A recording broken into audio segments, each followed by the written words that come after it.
So, first of all, let me ask you one question. Do you like playing games? If no, then I simply don't believe you. If yes, then I've got some good news. There's literally a ton of games centered only on learning Japanese available. Plenty of them are even on Steam. So today I thought I'd go through some of the ones that I've tried, what they did right, and what they expected of me as a learner, and how far they actually got me as a teaching format. So, the Learn Japanese to Survive trilogy. Honestly, this is probably a game you've seen pop up now and then when going on sale. They focus solely on the Japanese alphabet, which is also why it's a trilogy, of course.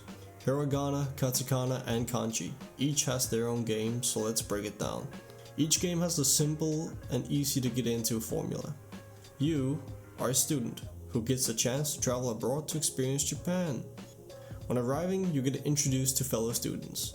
These people will go on to become characters you progress alongside. An event occurs where you are, to put it mildly, isekai'd into a parallel universe. Yes, stay with me now. In this world, Japanese letters are enemies that can only be defeated by pronouncing the right sound to the correct symbol. You're given lectures while in this universe from a teacher who also happens to be transported alongside with you. Each lecture contains 5 characters that you are taught and then quizzed on. After each lecture, you send out into the field due to either a quest or something similar, and you are forced to use the knowledge you just acquired to defend yourself or your party. This loop is incredibly simple, yet also surprisingly addicting once you get into it.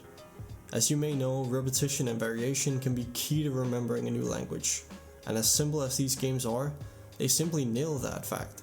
If you're just getting into the idea of wanting to learn Japanese and you've got zero background knowledge, then I highly recommend these games, especially the one that focuses on hiragana as a starting point.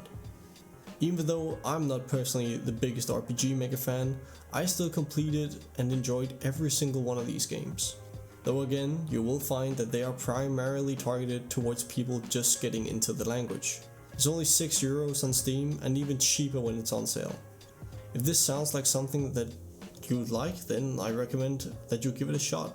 And trust me, you will not regret it. Next up is probably the most fleshed out single game I've run into on this journey. The game is called Wagotabi. Wago meaning the Japanese language and tabi referring to journey. It's a cute pixel art RPG created by Wagotabi Limited. This game will force you to read hiragana, katakana, and to a certain extent also kanji. This might sound intimidating at first, but the way the game goes about it is simply phenomenal. While you explore the world, your compendium will constantly be expanded with words, quizzes, challenges, and minigames.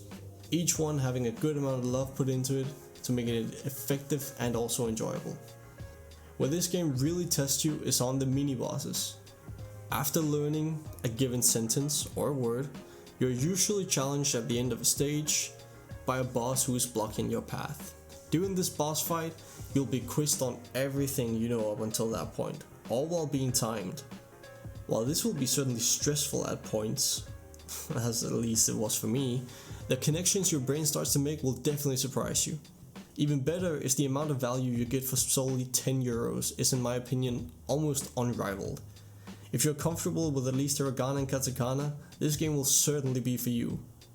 So, last but not least, we have a game called Shashingo. This game is simple, it's relaxing, and it's also quite charming. You arrive with nothing but yourself and a camera in what seems to be central Shibuya.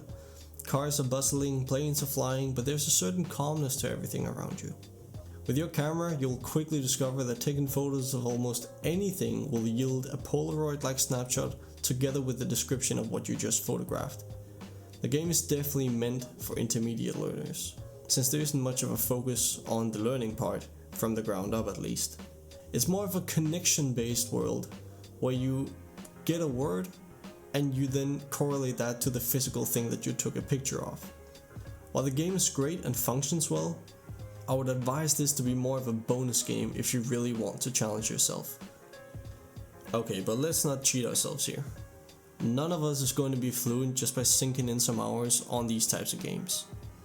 On the other hand though, I would be lying if I said that these games hadn't personally helped me expand my vocabulary and also reading abilities. At least enough to the point where I could easily read and understand basic sentences. And that's saying something.